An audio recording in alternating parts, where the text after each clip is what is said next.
Hey, everybody. Welcome to another episode of the OIG Roundtable. Got the full team back here.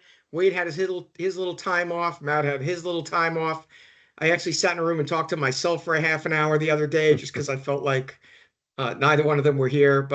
And that's also because my medication was apparently not taking effect. So I got Wade McFall or McFall, whatever you want to call him, retired assistant special agent in charge from the OIG's LA field office and now manager on our SA investigative team. And of course, Matt Kachansky, retired special agent in charge from the OIG, the retired Northeast UPIC director, and currently our payment integrity senior director. And I didn't get the memo that today was plaid flannel shirt day, but that's okay.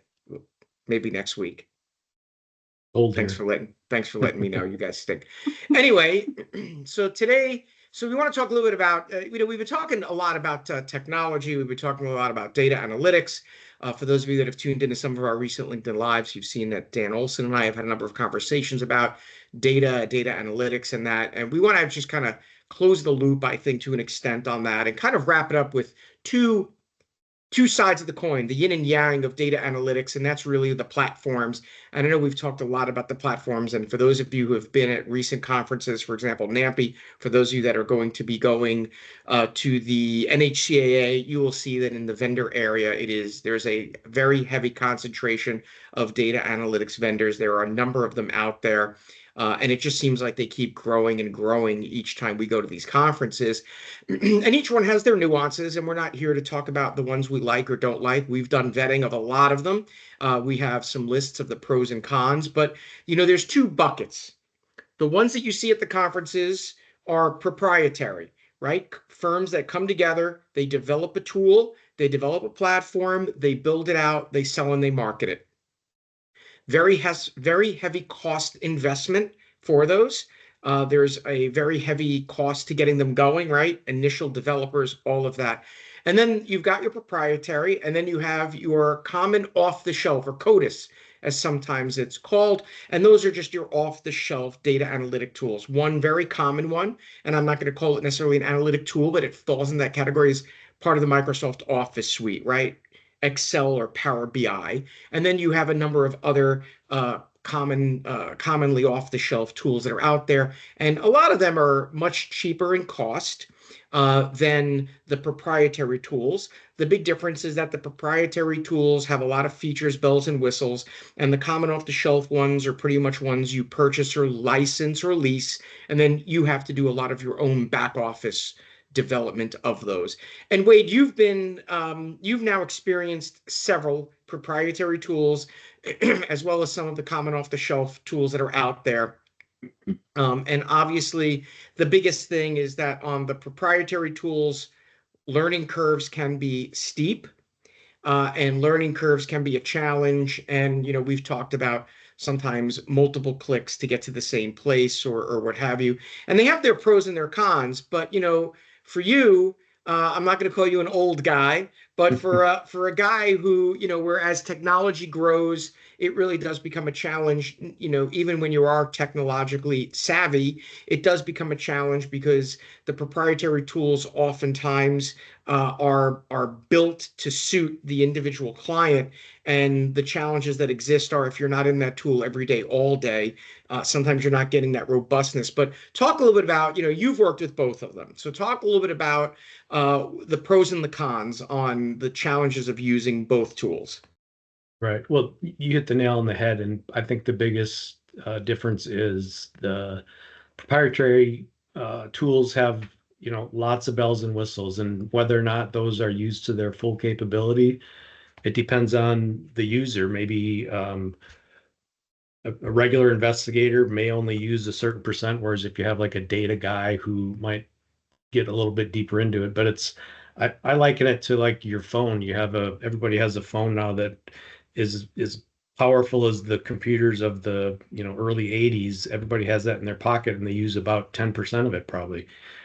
You use very few features of it. I think a lot of these tools are the same, where we don't use much more than we would on the Excel or whichever program you use. But there's a huge learning curve, and generally the companies that you're getting the tool from, that you're leasing it from or renting it from, whatever. They have training. They have training that they'll provide, but in my opinion, I think it seems to be a little bit lacking. And you have to consider that these trainers have been working on the tool every day for years, probably. So it's second nature to them.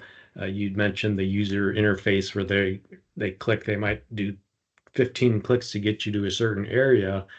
And it's like, how was I supposed to know that I needed to go that route to get to where I needed to go? So there's a bit of a learning curve there. And I also look at it kind of like, college level classes where you have your 100 to your 400 level classes. You can't just start off with a 300 or 400 level class. And I feel like sometimes that's the way this training is. There's an assumption that you don't need the real basic stuff. And again, depending on the experience of the investigator or the data analytics guy, maybe you need to start with that 100 class so you're not lost when you're looking at the 400 level class. But it's, a lot of it's just not very intuitive. So to a certain degree, you need some training, but you also have to really just poke around and do some trial and error to get the hang of what it is you're looking for. In contrast with a little bit simpler off the shelf, I think they tend to have a little bit more predefined workloads.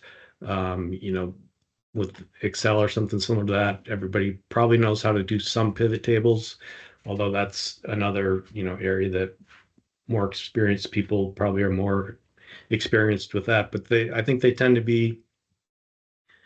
have fewer bells and whistles, so I think they're just generally a little bit easier to use kind of out of the box or with some simple training, either videos or reference materials.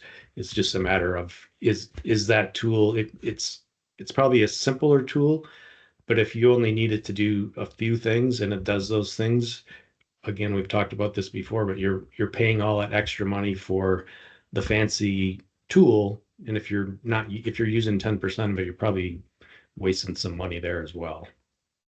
Yeah, and I think the challenge is that the proprietary tool, as you said, may have a lot of features that you aren't using or don't need.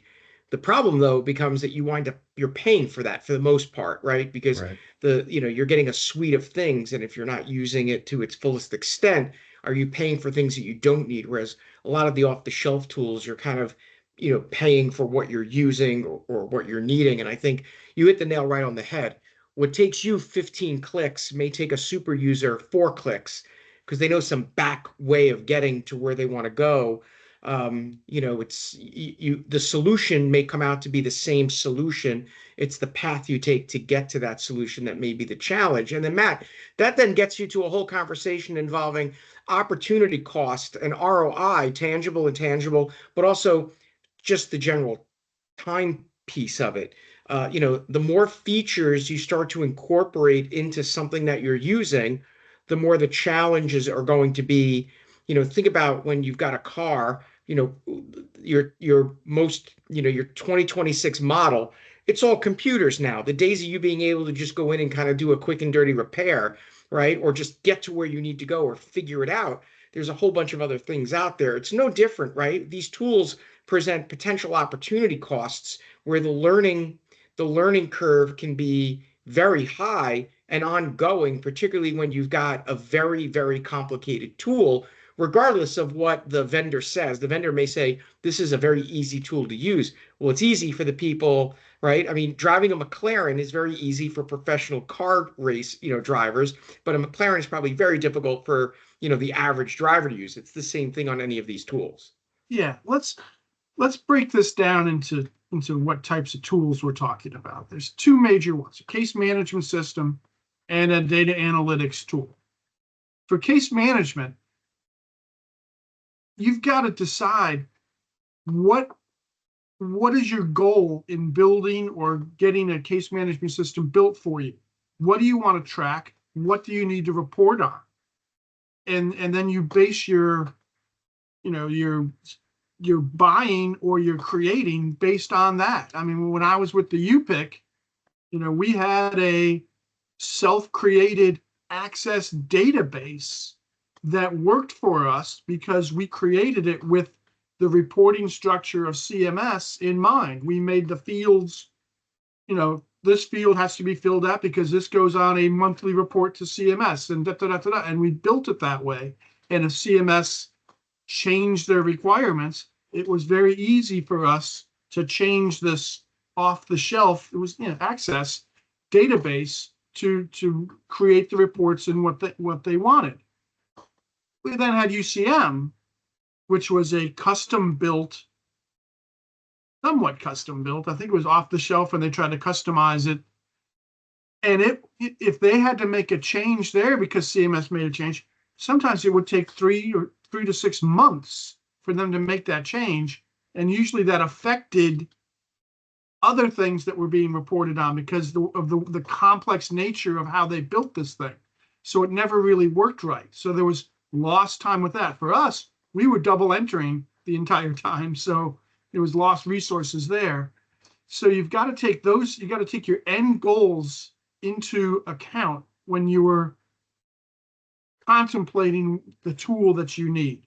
Data analytics, somewhat the same. I mean,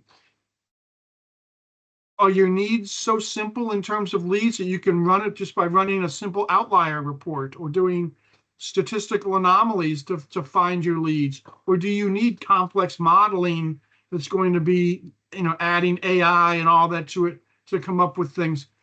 If that's what you want, you've got to be able to then either build it from an off the shelf or go to a proprietor that's going to be able to provide you just that. And you have to plan ahead so that you're not wasting the resources in anything. There's going to be some learning curve, but if you're building it, I think your learning curve is going to be less. There's going to be upfront costs for development, but in the end, that might be a better way as well, depending on your needs.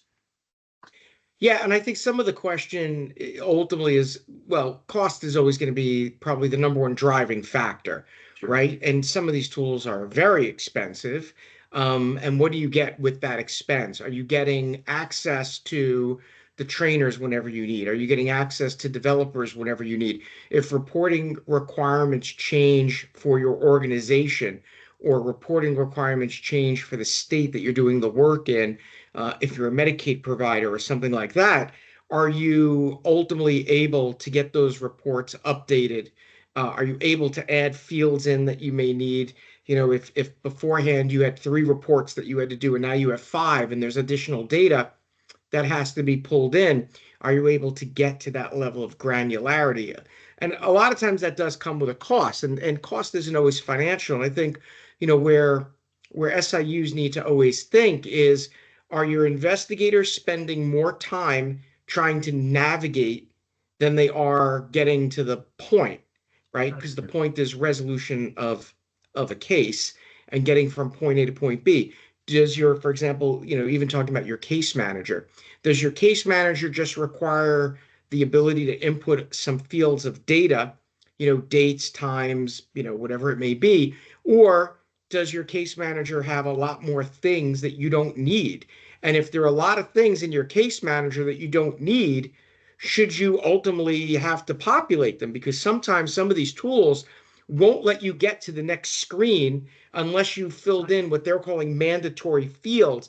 But a mandatory field based upon the servicer of the tool may not be a mandatory field for you. If it's a field that's not needed, but the tool is telling you this is a mandatory field, well, you've now, what if you don't capture that data, right? Now you have to go and start capturing data that you didn't need to capture before because the tool won't let you get to the next screen, right? It's like when you're on the web and you're making a purchase and it asks you for a phone number and you don't put in the phone number and it doesn't let you continue to your purchase because you've left. It's no different, right?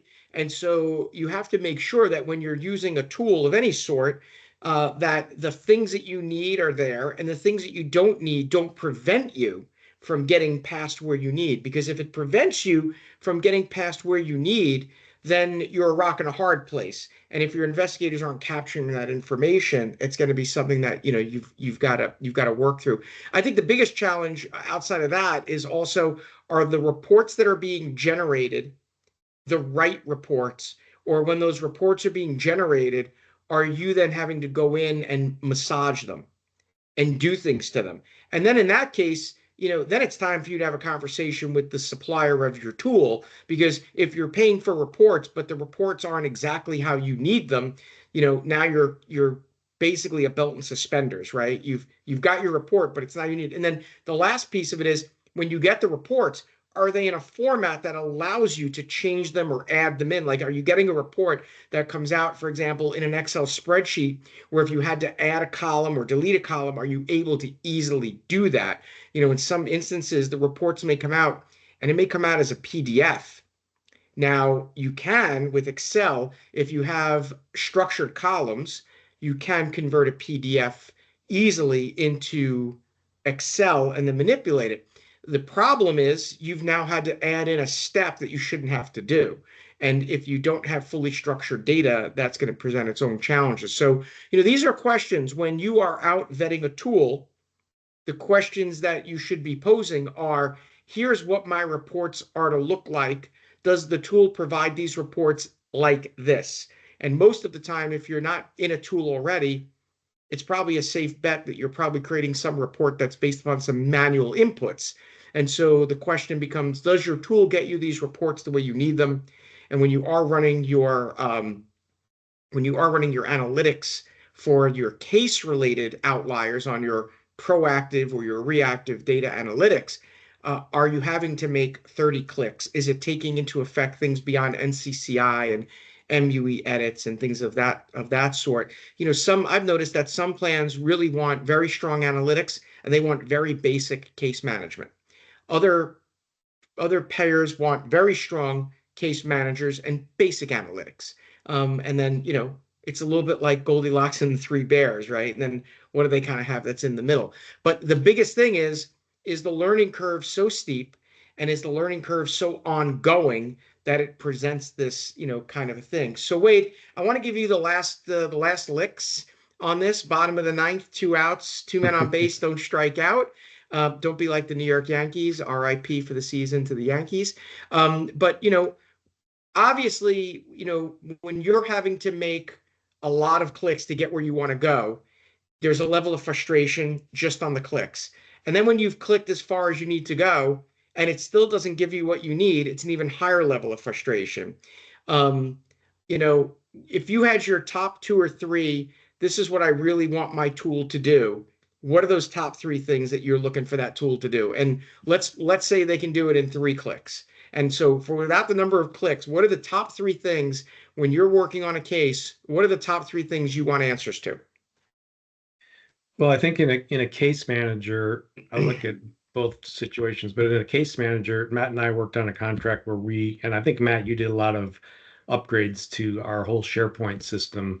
And the fact that it's just familiar and I know exactly how to used it for years, just having that familiarity as opposed to learning a whole new system is one that's big. It's like I don't know that there's anything needed that some of these case management tools have, which again are a lot of clicks and you're entering information. Then I don't know if we really need this information entered. That I don't know that those do anything that we needed to do that the SharePoint system that we used did. So that's one area. And I think in the other, which is more data analytics,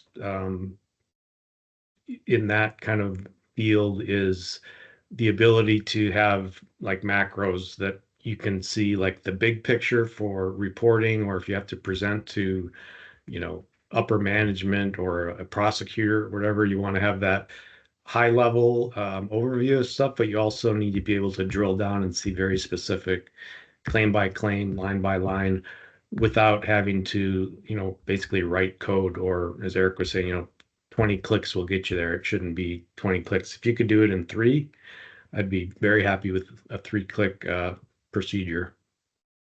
Yeah, for sure. And I think that's just part of the whole education process. When when a payer is looking to get a new tool or update a tool, this is part of that vetting process. Leadership needs to obviously speak to and get intrinsically involved in the discussions with the day-to-day users of the tool to say what works, what's not working, and then revisit that with your vendor. Particularly, we've seen contracts where vendors are being paid a lot of money for the use of the tool. And look, a lot of these tools are worth that money. The big question is going to be, for that money, what am I getting? As far as outside of the tool, do I have access to speaking to the programmers, developers? Am I dealing with some regional sales rep, or am I dealing with a trainer directly? These are questions that you should ask. And whatever those answers are, you can use them as part of your actionable intelligence gathering, along the way. So it's an important piece of the puzzle. Like I said, we've looked at off the shelf, we've looked at proprietary. We have some strong feelings about both and different ways and different things that these tools do. But every plan's risk tolerance and budget is different, and everybody's decision making is going to be different. So, just some tips and tricks and things to consider when you're looking at these tools. So, good stuff, Wade. We'll get you there. I know you're still on a flip phone. We're hopefully going to get you there. Someday. We have our fingers crossed. Matt still uses an abacus, so I mean, let that be what it is. And Frankly, we're all just tools. Exactly. So, as always, guys, great catching up with you both. I'll have my flannel shirt or my plaid shirt next week and make sure that I'm in line with apparently the cult that we're now becoming here at Advise. So, good seeing you guys as always. And to all of you out there tuning into the podcast, we appreciate you as always. Again, every Friday in your inbox, come join us. advisehealth.com. Get your newsletter emailed to you every week with a weekly podcast, as well as blogs and articles and things. We have a refreshed look to the newsletter. It's looking good. And we continue to work on providing you guys with great content each week. And until we see you on the next OIG Roundtable, have a great one. Thank you.